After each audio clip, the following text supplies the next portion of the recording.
Welcome back to Omni Garage. So behind us here we have the Opel Mokka-e. In some overseas markets this is known as a Vauxhall, but essentially what this is, it's the electric version of the Mokka. We've been driving this thanks to David Lashy from Bay of Plenty Honda for the last week, really putting it through its paces, seeing what this vehicle's like to live with on a daily basis. Let's take a look and let you know some of our thoughts.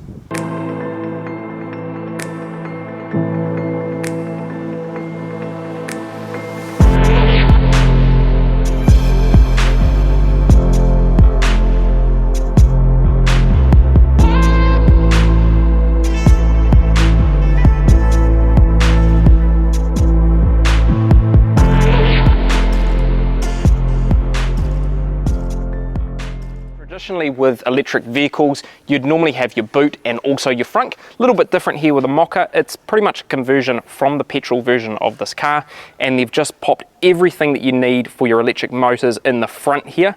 So you've got power to the front wheels. It's delivering 100 kilowatts, 260 newton meters of torque, 50 kilowatt hour battery, and what that equates to is 363 kilometers of rated range and a 0 to 100 time of 9 seconds. So the styling of this vehicle is very bespoke and very in your face, and that's why this car comes with factory green option paint. So if you want any other paint colors, you're going to have to pay an extra $550 even if you want white.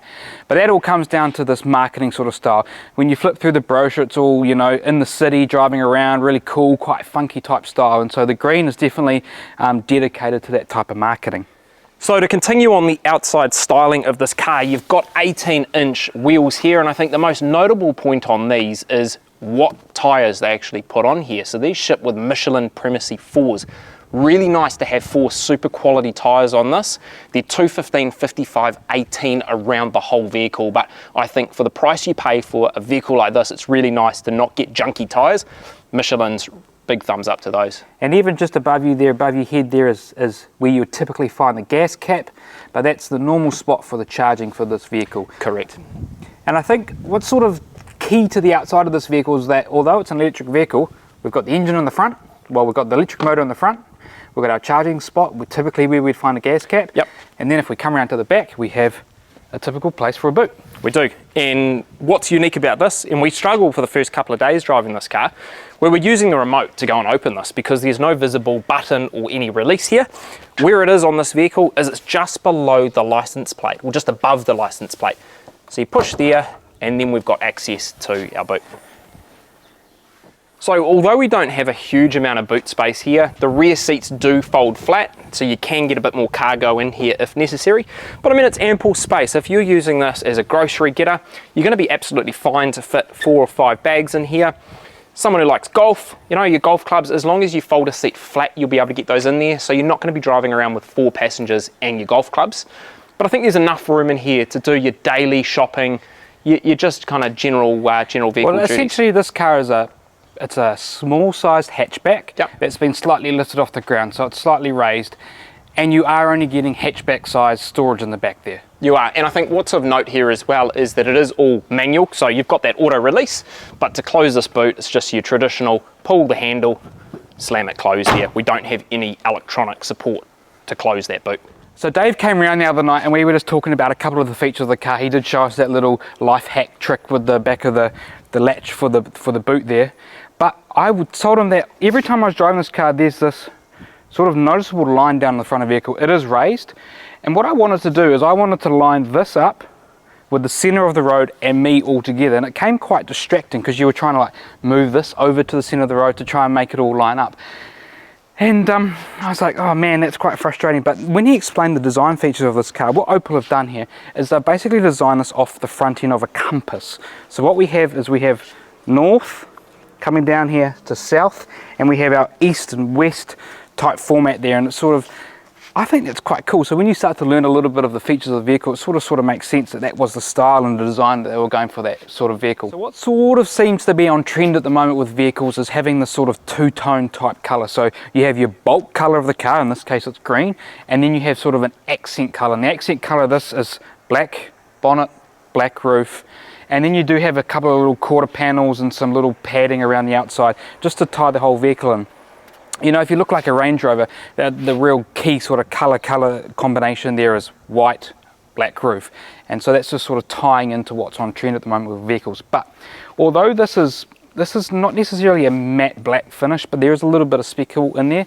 But this car is going to be a lot more prone to getting water spots and things like that. It's going to be a lot more noticeable because it doesn't have a true flick through it, which would typically hide that. So what I think that means is you're going to want to be really careful with your wash process with this, and I think you probably want to look at paint protection, whether that's ceramic coating or even PPF on some of these panels to try and negate the water spot impact that you may potentially have, because you're right, there's no huge metallic flick to it. It's not matte, but it's more of a solid colour, very similar to some of the Range Rover roofs, and you've got this obviously all on the bottom of the car. It's very flat as well, so the panels are very flat, so once you get the water on there and the water evaporates, you're left with the minerals behind, and they'll etch themselves into the paint if you don't have this protected. And like I said, without there being a real metallic fleck through there that's going to make those water spots sort of disappear, hide them a little bit, you're going to be very careful about this. So although this car is an electric vehicle, there is the familiar thing of this car coming with a key. Now, although there is nowhere where you can put your traditional key in there to unlock it, on the other side, if you are having trouble with the electrics, there is a key stowed in here that will allow you to do that. But just like every modern car these days, they sort of have this touch unlock thing on the handle, and this car is no different. So you can see here we've got a couple of lines placed there. We can place our thumb on there, a little bit of pressure, and the car unlocks, and then you can get in it just like you normally would, and the same to lock it again. I was getting quite frustrated with this though, because it's temperamental if you put your hand on there as if to open the door. Sometimes it will unlock, sometimes it won't. You've got to sort of, you'll learn over a period of time having this vehicle where the special spot is to get it to lock and unlock, and it does take a little bit of practice, and now it's not doing it. So exactly, temperamental. So I think the thumb trick on there is the way to go. So sitting in this vehicle, the first thing I notice is that the cockpit from about here to here is very much driver focused. So all of the screens are all tilted towards me. The air vent on this side, the air vent down here, and the air vent here, all directs towards the driver. And unfortunately for your passenger, they have a tiny little cabin, they have one little air vent, and then the screen is directed away from them. So I guess that's part of the Opel design, is that they wanted to make this cabin feel very driver focused.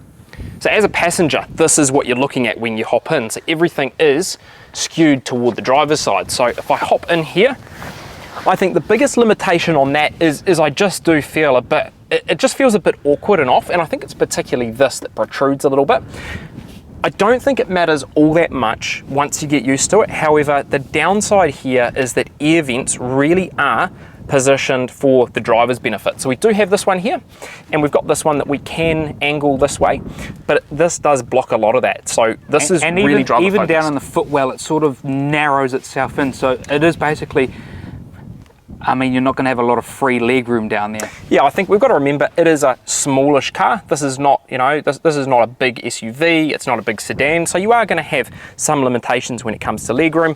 Seat here, I've got this all the way back right now. So if you did have passengers in the back and you needed to slide forward, that's probably where you start really encroaching on some of this here. All right, so if you're buying this vehicle and you're looking at taking passengers with you on a regular basis, right now we have the front seat all the way back in that same seating position that I was just sitting in. And by no means am I the tallest person either. No, and you're limited in here, right? The back comes down here, so it does make the back or the side of this cabin feel quite narrow.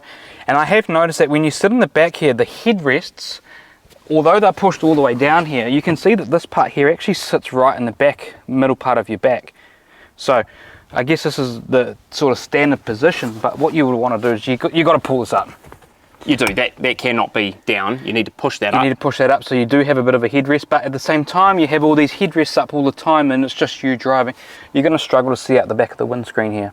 I think the back seat of this car is fine for an adult or two to be in for a short period of time. I think where this car is probably going to come into its own is if you're someone who does a lot of driving by themselves, or maybe with a passenger in the front. If you've got kids, you're definitely not going to want to be having a rear-facing car seat in here. You can have a booster seat forward-facing, but I think as soon as your kids are getting a little bit older, you really are pushed for space, especially on longer trips. Most people can bear it for a short period of time, but this is definitely not something you're going to road trip with 4 people, especially 4 adults in. Yeah, and so I think the sizing of this vehicle is going to sort of navigate itself to a particular kind of person that will buy this vehicle. So this car would be really easy for someone who's never driven an electric vehicle before to transition to. You've obviously got your traditional key, traditional door handles, so none of these door handles fold into the side of the car and you've got to push and prod to work out. And then when you hop into the driver's seat, everything's really familiar in here. You've got buttons, you've got physical air vent controls, you've got a traditional style gear selector. So anyone could hop in this car and work out how to drive it without having driven an electric vehicle before or being told what they need to do. It's simply hop in here, you've got your physical buttons, your start stop button. It's really, really intuitive. All right, so to start the car, all we need to do is have the key on us, pop that in the door, foot on the brake, and you hold down this. It's an engine start stop button. I feel like that's a little bit lazy from Opel. It's a motor, there's no engine in here. That'll just be a direct swap over from the petrol version. And it even tells you what to do on the center console there. You can see on the screen, it gives you a little notification on what to do, which is, it's quite handy for the first time, but after that you're good to go. It does, and everything's really familiar in here. So what we've got in the center of the car here is our drive selector. So what you can do here, we're obviously in park right now. If we put our foot on the brake and pull down hard, we go into drive, push up hard into reverse, and we've got our parking brake here. But nifty little trick on this one, if we go into drive and we put our foot on the gas, our park brake automatically comes off. And then we've got drive mode selector as well. So we've got 3 different drive modes. We have eco, we have normal, and we have sport, and these change a range of different things. Most notably though is the throttle response on the car's limited in the eco mode, whereas if you go into sport mode you've got a bit more of give in that throttle and it wants to go a bit quicker for you. But keeping in mind 0 to 100 is 9 seconds. Jump into normal mode and we'll head off.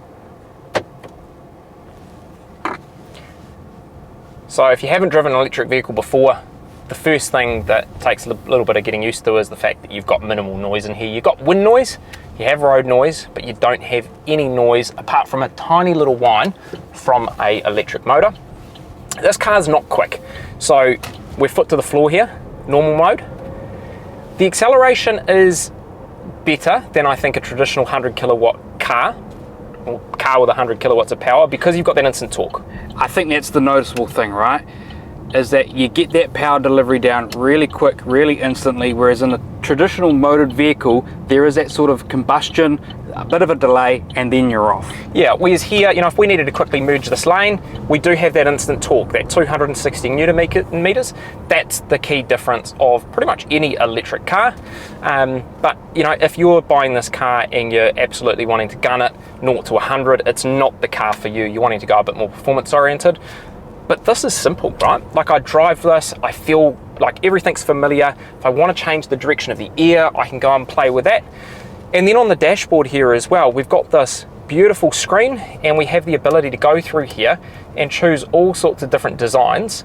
My favorite on here is the navigation, but you've got a whole range of different functions depending on how you want to use this car. As I said, my favorite is this one, navigation. You get your map right in front of you there. It keeps it really simple. Which we can't really see on camera, but there is, you can see that little arrow there pointing in the direction and the road we're on. And you get a street name, north direction, or what direction you're facing. But it's a simple drive, right? This is comfortable. You know, it is compact when you're in here, but there's nothing in here that feels off. I think one of the key things though, having driven other electric vehicles, in particular Teslas, the regenerative braking in here is very, very limited. You're not going to be doing 1 foot driving in this car. You do have a button here, which is B, so that's your brake, your regen, and you do get a little bit. So if I take my foot off, if I go 50k right here, let off completely, it does slow us down, but definitely not to the same rate as some other regen in other vehicles. Well, other vehicles have got like regen is always on, but you can sort of change it from settings 1, 2 or 3, which gives you more or less regen depending on what you fancy. I think this is pretty well set for someone who hasn't driven an electric vehicle before and wants something that feels like a traditional car, because you're not going to get that huge braking feel when you take your foot off the gas. Even when you've got this regen mode activated, it just drives like a normal car. This is on or off, really. Pretty much on or off, but even on is not on to the same degree as something like a Tesla. You know, if I was in a Tesla right now, I could take my foot off and this would slow me really nicely to a complete stop up here. If I just carried on here, we'd hit this roundabout at 40k an hour. So you probably are going to end up using your brakes a lot more. But in saying that, with that display up there, you can see on the side there, sort of around the side of the steering wheel there, we've got we've got charge in blue, we've got our mode, which is eco, which is in green, and then you've got power. So when you sort of do take your foot off the brake, off the accelerator, you can see we go into that blue zone, which is the charging of the battery. And then on the right side, you can see there we do have where you would typically see a fuel gauge. We do have how much battery we have left. So those type of things, although slightly different, are pretty much the same as your typical car. When you come to a complete stop in this car, it's not like a manual, it's not like an automatic. It's really odd, right? So if I stopped here, we're on a slight uphill incline, it doesn't hold me. If I stop, it doesn't hold me like an automatic does. It wants to roll back, and it, on occasion, will roll back a little bit. So I think that's something to be aware of. If you are coming to a complete stop or you're in stop-start traffic. Yeah, even on this hill, if you were to do it here, we would roll back. And that caught me off guard the first time. I nearly rolled back into a truck. It did. And I think for that, because typically what happens is automatic cars, they keep the revs up, don't they? There we go. So we're slowly going backwards. So I have to keep my foot on the brake in order to hold us from rolling back right there. It doesn't operate like a traditional auto. So I think really for someone buying this car who's driven a normal auto all their life, it's going to be super, super familiar, apart from that little piece right there. And then what else is familiar in this car is you've got a normal infotainment type system. So you've got the ability to go in here. You have Apple CarPlay. It is plug and play, so it's not wireless CarPlay, but you do have all of the modern stuff that you'd expect. You've got navigation inbuilt here, which also carries across to your main screen. And then you've got the ability in here as well, jump in, so you've got your Apple CarPlay, your Android Auto, you've got some vehicle apps which show you things like the energy use, some of your statistics in here as well to tell you how efficient you've been driving, what to expect on your charging. And then you've obviously got your vehicle settings in here as well, where you can go through. It's quite limited in what you can go and change in here, but you can play with some of the headlights, the comfort, and the safety features. And some of those are around the door unlocking, but really, really familiar in here. You know, you've got your traditional buttons, you've got your drive mode selector obviously down here, your gear selector, normal parking brake you'd expect to see in any modern vehicle. And traditional steering wheel buttons and stuff like that. Yeah, steering wheel buttons, you know, those are all pretty simple. But I mean, this for me is just having physical aircon buttons. Too many vehicles now are doing away with these. I love to be able to use a traditional vent because you can do this while you're driving easily, direct the air where you want it.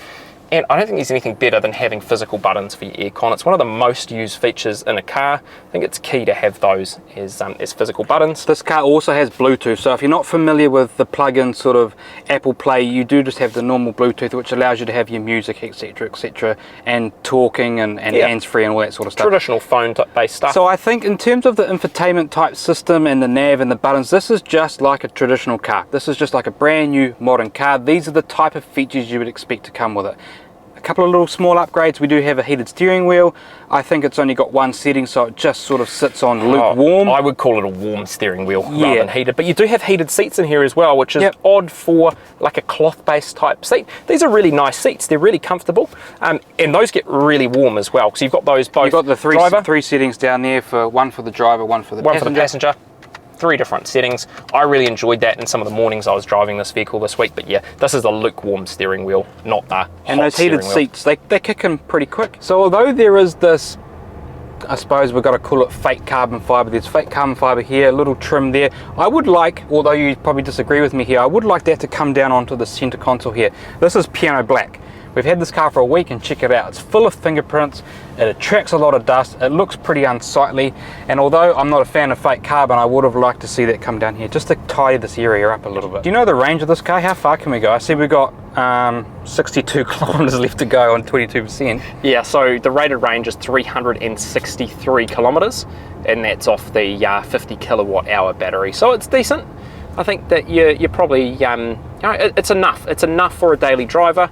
I think a lot of people get caught up with electric vehicles as well, and they're really caught up on the range.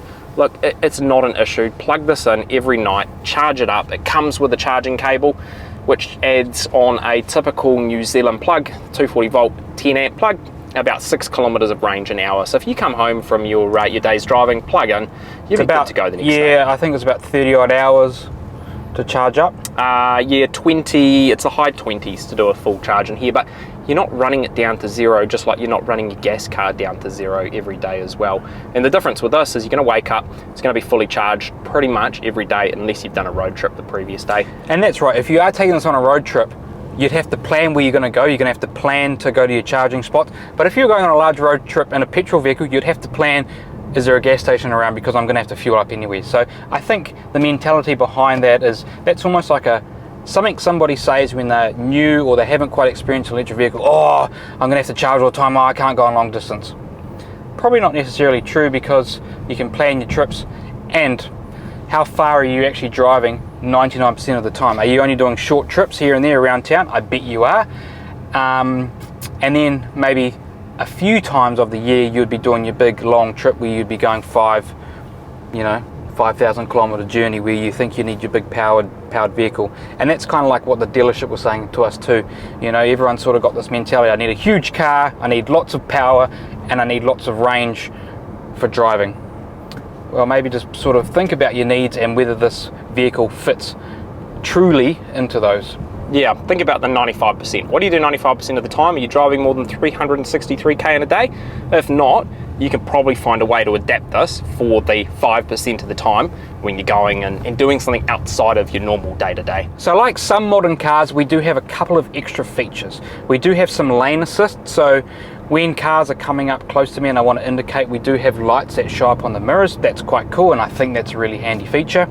We do have lane assist down here, so that when I am coming close to the lane, it will notify me when I'm getting close to that lane, and it will also self-correct as well. So when I was driving this for the first time, I got quite scared. I went to go into the other lane and lane assist was on, and it was really quite stiff for me to try and wrestle the wheel to come into that other lane. So you can turn it on and off. You do have to push this button down to turn it on or off. Just be a bit mindful.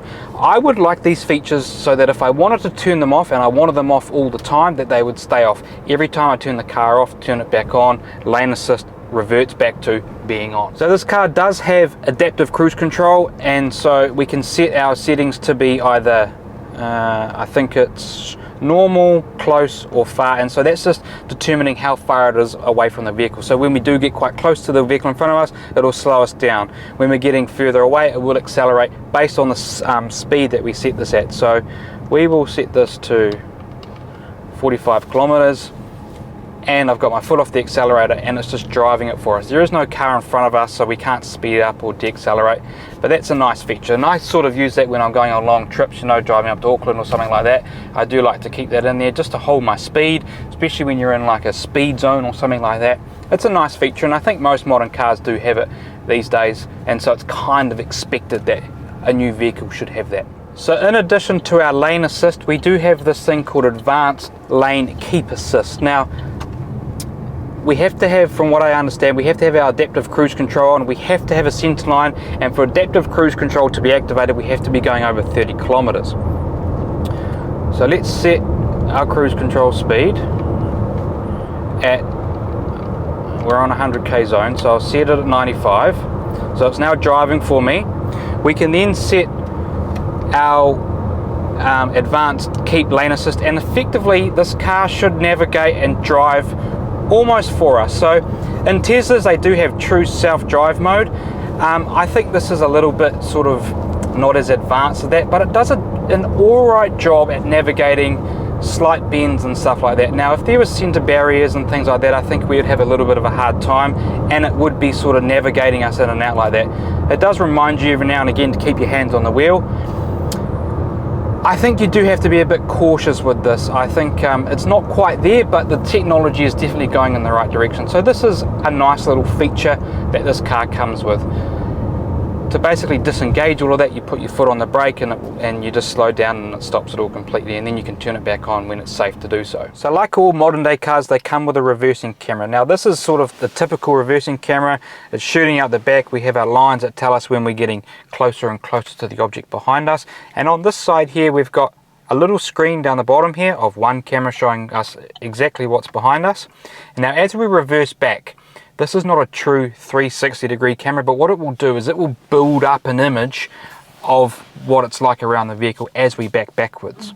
So you can see here, as we move back, we start to build up a picture of what's truly behind us. And now in a minute you'll see that car come into focus if we get close enough to it. So a little bit different. Other cars build this image on the fly using multiple cameras. This is just using that one camera in the rear, hence why it's building it as we go. And there we go, we've got that car behind us. I think it's a nifty little feature. Well done using one camera to build that as well. So the other night I looked up onto the roof of this car. There is a nice beautiful black headliner. So I'm a real sucker for black headliners. I think it's quite cool and on trend. But I noticed that there were two buttons here. One's SOS and one's a picture of a car with a phone around it. Now I do know that the SOS button is to only be pushed when you need emergency help. People will come and help you if you're in an emergency type situation. But I'd never seen the other call button there for the car, and I thought, oh well, I'll push it. And so started ringing, phone started ringing, and anyway I got some people on the other end of the phone that were to help me, and that's really used if your car's broken down and you can't get it to work and you need sort of roadside assistance. And so I think that's a real neat feature. And I messaged Glenn and I said, hey man, look what happened, you know. I had this lady talking to me about if I'd broken down or anything like that, and you'd said that David actually said that that was not going to work in this country, and so it's interesting that those features will work. Yeah, what happens when we give it a press? Which one is it? It's this one here. Okay. No, don't push it. I'm gonna press it. No, don't push it, because then you have to tell the lady that you're not broken down, and it's quite embarrassing. But she's a nice lady. I'll insert the clip of the phone conversation that happened and you guys can see what will happen, but definitely only push the SOS in emergency type situations. You are in New Zealand. Hello, can you hear us? Oh yeah, I pushed the wrong button, sorry. This is the Mokka Opel in New Zealand, right? Yes. Do you have any problem with the car? No, I just pushed the wrong button. Okay, no problem. Just answer if something like that happens. Okay. Wish you a very happy travels to New Zealand. Bye. Thank you, bye. Appel terminé. So hopefully we got our point across of what it was like. We put about 500 kilometers on this vehicle this week, formulating some of the thoughts and some of the views that we just took you through. I think there's a specific buyer for this vehicle in mind. It's right on that price range. So here in New Zealand, it's just under $70,000. So it does qualify for your government subsidy, which is going to bring your out the door price on this vehicle, what you're actually out of pocket, to about that 62 mark, 61, 62. So it's pricey, but there's a lot of other vehicles in that similar range. I think a key consideration here is going to be, why would you buy this car over the Tesla Model 3 at effectively the same price? And I think the specific buyer for this is someone who has driven a traditional car all their life. It could be an older couple. It could be someone who does most of their driving by themselves. It's not someone who's carting around a lot of passengers frequently or multiple children, particularly with rear-facing car seats.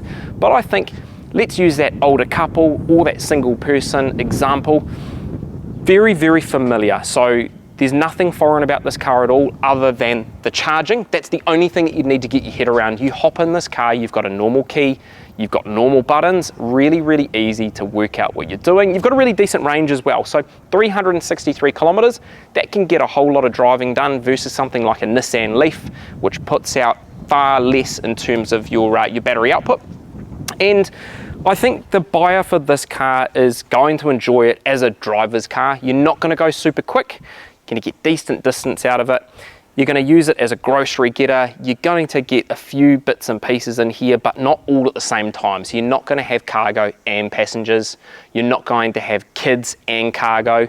And you probably don't want to drag anyone in this car for a long period of time, particularly in that back seat. You're definitely not getting 3 adults in the back there. So I mean, we are relatively pricey when you think about the type of vehicle you're getting just by looks and your stats on it. So you're 0 to 109 seconds for $70,000-ish. You've got a lot of option in that price range.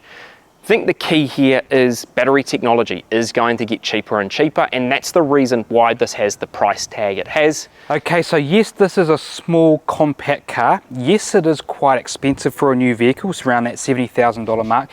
But if we look at the market overall, you're looking at Teslas, Hyundais, those are all roughly around that $70,000 price point. And I think what you're paying for here is you're paying for new technology, you're paying for an electric vehicle, and so the price of those things is expensive. Over time, what we will see is we will see those prices come down, but you are paying a decent price to get yourself into the EV market, and that's exactly what we're seeing here. And this car is no different when you look at other brands within the same range here. Okay, so thank you to David at Bay of Plenty Honda for giving Omni Garage the opportunity to drive this vehicle for a week, and I think that was really key for us being able to make this video. To be able to formulate some true thoughts and opinions on that, we had to have this in our ownership to be able to drive, and I think we've done that, and I hope you guys have appreciated what we had to say about this vehicle. And if you're in the market for one, go check out Opel, go check out Dave at Bay of Plenty Honda, and he'll be able to help you out. That's it from Omni Garage. If you've enjoyed this content, give us a thumbs up, subscribe to the channel, and stay tuned for the next one. Thanks for watching.